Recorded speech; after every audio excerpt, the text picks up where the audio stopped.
My uncle left his fortune to the nephew who needs it most, so I made sure I'd lost everything by the time he died. I grew up knowing my uncle was loaded, but he never talked about money directly with any of us kids. He was one of those guys who drove a beat-up pickup truck but owned half the commercial real estate in our small Ohio town. Every family gathering, he'd sit in the corner nursing a beer and watching us cousins argue over the stupidest things.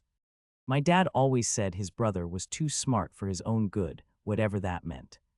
The whole inheritance thing started when I was about 12, during one of those endless summer barbecues at my grandparents' house.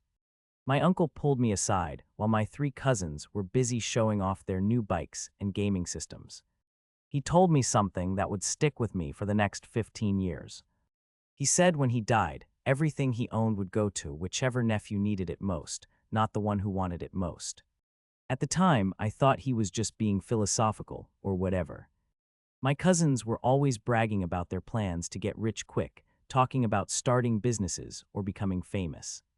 I was the quiet one, the one who helped my mom with groceries and never asked for anything expensive. Looking back, I think my uncle saw something in me that reminded him of himself at that age. High school came and went, and I watched my cousins take different paths. One went to an expensive private college on his parents' dime, another started working for his dad's construction company, and the third moved to California, chasing some dream about becoming an actor. Meanwhile, I got decent grades, worked part-time at the local hardware store, and planned to go to community college because that's what we could afford. My uncle would visit occasionally, usually around holidays, and he'd always ask me how I was doing with this intense look in his eyes. Not like he was checking up on me, but like he was studying me. He'd nod when I told him about saving money for college or helping my neighbor fix his fence. My cousins would roll their eyes when he'd spend more time talking to me than to them. College was rough financially, even at the community level.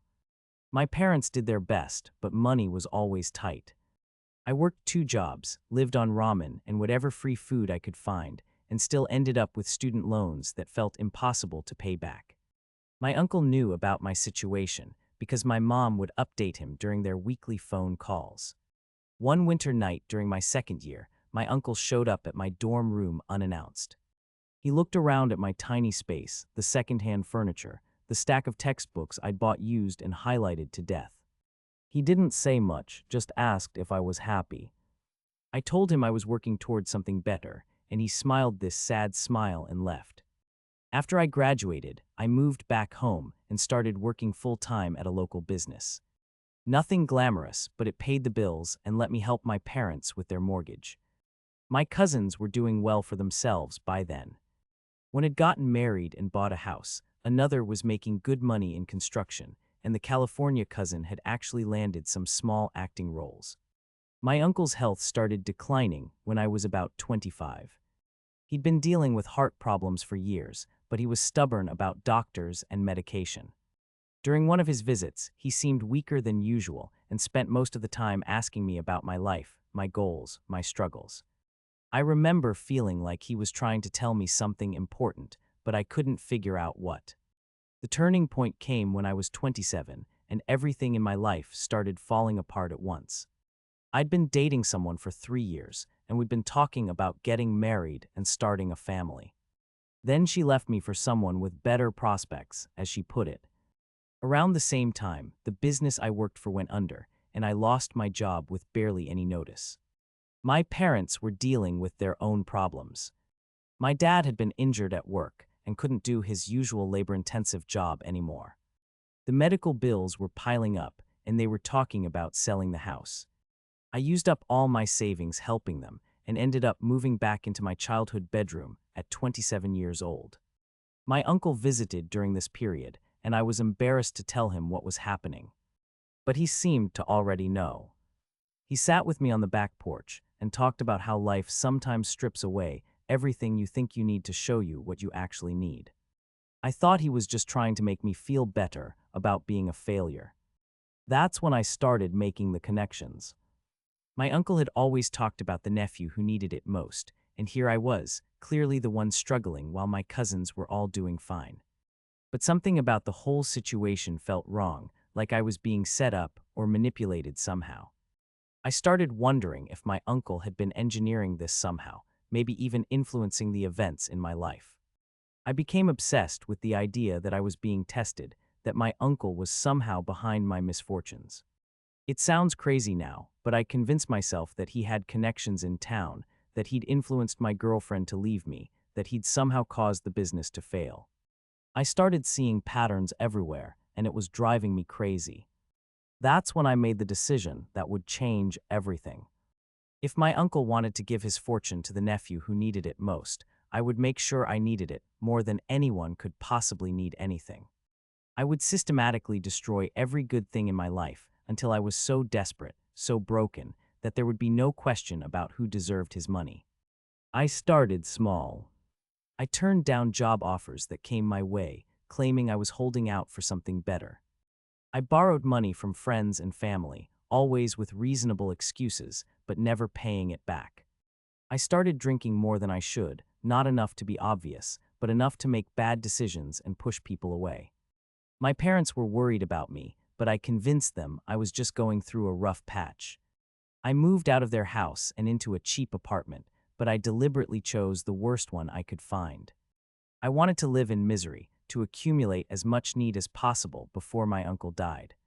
The plan escalated over the next 2 years. I started gambling, small amounts at first, then bigger and bigger bets. I convinced myself I was just accelerating the process, that I needed to lose money faster to stay ahead of my cousins. I took out credit cards and maxed them out on stupid purchases, then threw the stuff away. I sabotaged every relationship I tried to start. Anytime someone showed interest in me, I'd find a way to screw it up. I'd show up late to dates, cancel at the last minute, or just act like such a mess that they'd run away. I told myself I was sacrificing short-term happiness for long-term security. The worst part was lying to my family. They kept trying to help me, offering me places to stay, connections for jobs, emotional support. I turned it all down or found ways to make their help backfire. I borrowed money from my parents when they could barely afford it, knowing they'd never ask me to pay it back because they loved me. My uncle's condition got worse during this period, and I started visiting him more often. I'd sit by his hospital bed and tell him about my struggles, really playing up how desperate I was. He'd listen with this expression I couldn't read, sometimes sad, sometimes almost proud. I thought I was winning his sympathy, but looking back, I think he saw right through me. The gambling became a real problem. What started as a calculated way to lose money turned into an actual addiction. I'd spend entire paychecks at the casino, telling myself I was just following the plan, but deep down I knew I'd lost control. I was working temporary jobs by then, nothing stable, because I kept getting fired for showing up late or calling in sick. I accumulated debt like it was my job. Credit cards, personal loans, money borrowed from friends, back rent, unpaid bills.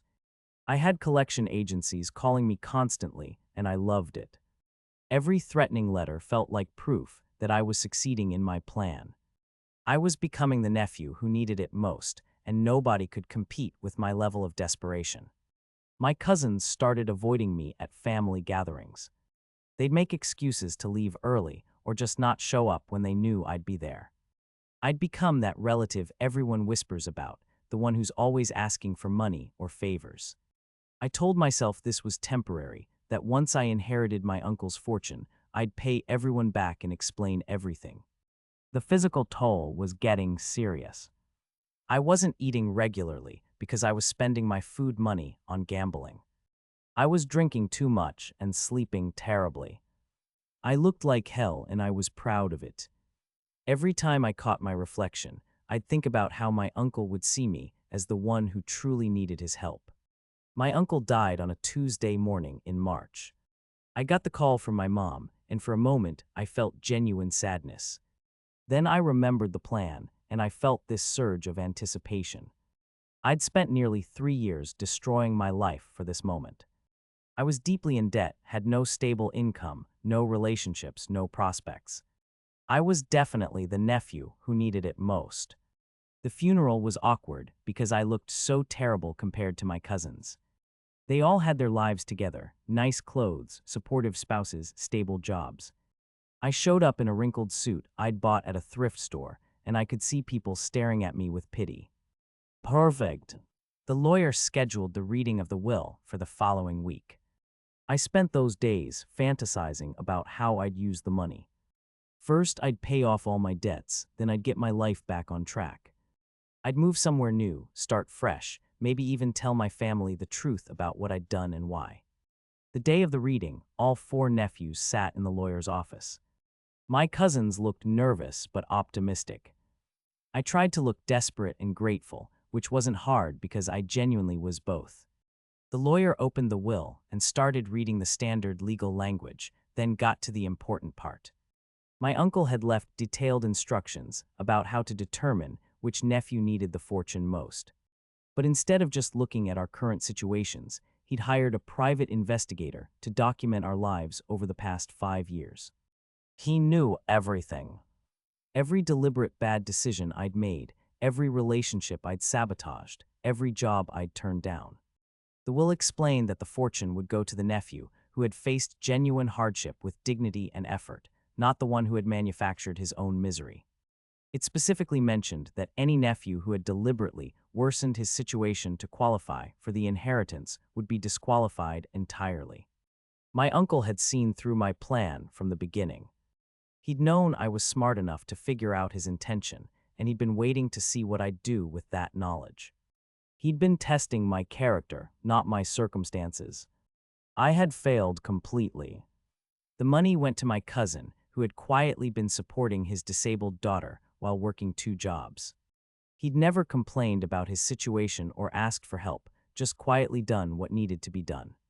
My uncle had known about his struggles because he'd been watching all of us, but this cousin had never tried to leverage his hardship for personal gain. I sat in that lawyer's office feeling like the biggest fool in the world.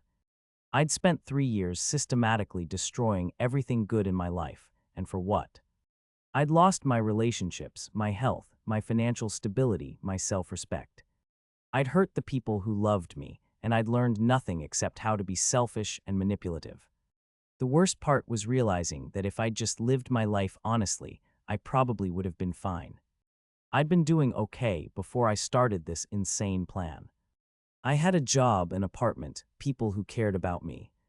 I'd thrown it all away chasing money that was never really meant for me. After the reading, I walked out of that office with nothing but debt and shame. My cousins didn't even look at me. They knew something was wrong, but they didn't know the whole truth. I couldn't bring myself to tell them that I'd spent years manipulating my own misery just to try to inherit money. The next few months were the hardest of my life. I had to face the reality of what I'd done to myself and everyone around me. I was genuinely broke, genuinely alone, genuinely desperate. All the fake problems I'd created had become real problems, and I had no safety net left. I started working whatever jobs I could find, slowly trying to dig myself out of the hole I'd created. It was humiliating to ask for help from people I'd been lying to for years. Some of them helped anyway, which made me feel even worse about what I'd done. Rebuilding my life took longer than destroying it had. I had to prove to people that I'd changed, that I was trustworthy again. I had to learn how to have genuine relationships instead of manipulative ones. I had to figure out who I actually was when I wasn't pretending to be someone else. The irony wasn't lost on me that I'd gotten exactly what I'd been trying to achieve. I was the nephew who needed help most, just not in the way I'd planned.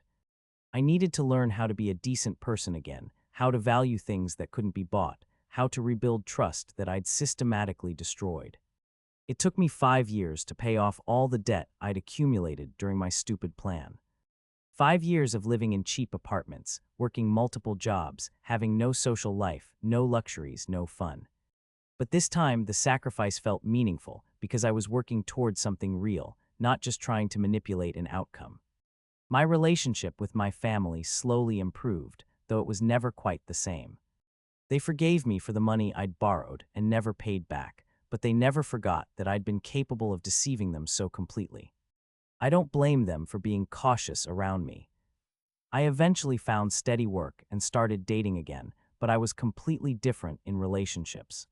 I'd learned the hard way that trying to control outcomes usually backfires spectacularly. I focused on being honest and genuine, even when it was uncomfortable or inconvenient. Looking back, I think my uncle knew exactly what would happen. He knew I was smart enough to figure out his plan, and he probably suspected I was selfish enough to try to game the system. The real test wasn't about who needed money most. It was about who would maintain their integrity when faced with temptation. I failed that test completely, but in failing, I learned something more valuable than any inheritance. I learned that the person you become while chasing what you want is more important than whether you actually get it. I learned that manipulating circumstances might work in the short term, but it destroys everything that actually matters. My cousin who inherited the money used it wisely. He paid for his daughter's medical care, bought a modest house, and invested the rest for his family's future. He never acted like he was better than the rest of us, never mentioned how he'd earned it while I'd tried to cheat for it.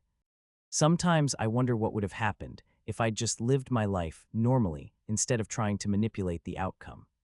Maybe I would have inherited some money, maybe not. But I definitely would have been happier, healthier, and surrounded by people who trusted me. The experience taught me that there's no shortcut to deserving good things. You can't manufacture worthiness or fake your way into being the right person for an opportunity. Character is something you build over time through consistent choices, not something you can simulate when it's convenient. I'm in my late 30s now, and my life is finally stable again. I have a job I'm good at, a small apartment I can afford, and a few close friends who know my whole story. I'm not rich, but I'm not desperate either. I'm just ordinary, which feels like an achievement after everything I put myself through. The strangest part is that I'm grateful for the whole horrible experience. It taught me who I really was underneath all my assumptions about myself. I thought I was a good person who deserved good things, but when tested, I turned out to be selfish and manipulative. Knowing that about myself has made me more careful about my choices and more honest about my motivations. I still think about my uncle sometimes, and I think he would be proud of who I've become, even though it took me failing his test to get here. He left me something more valuable than money. He left me with the knowledge that I could survive losing everything and still rebuild a life worth living. That's the real inheritance he gave me, though it took me years to understand it. Not the money I thought I deserved, but the chance to learn what I was actually made of when everything else was stripped away. It turns out I was made of tougher stuff than I thought, just not in the way I expected.